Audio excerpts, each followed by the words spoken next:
Hello বন্ধুরা, আমি চলে এসেছি আবার নতুন একটি ভিডিও নিয়ে। তো আজকে ছিল অক্ষয় তৃতীয়া, আর অক্ষয় তৃতীয়াতে আমরা প্রতি বছর আমাদের দোকানে গণেশের পুজো করি। তো আজকে আমরা যাচ্ছি দোকানে, আমি আর বাবা বেরিয়েছিলাম।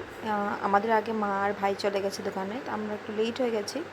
তো ঘর লাগিয়ে আমরা দোকানে চলে এসেছি। দোকানে এসে অনেক কাজ ছিল, যেহেতু পূজা ছিল, পুজোর আগে অনেক প্রিপারেশন থাকে, ফল কাটা, পুজোর থাল রেডি করা, তো এগুলো ছিল। আর আমাদের যে পুরোহিত পুরোহিত যিনি ছিলেন, তো উনি আমাদেরকে টাইম দিয়েছিলেন 7টা নাগাদ সকাল। তো আমরা তাই একটু একটু ঝটফট করে করছিলাম, কারণ উনি এসে গেছিলেন আর আমাদের কিছু রেডি হয়নি, দেখতে পাচ্ছ তোমরা।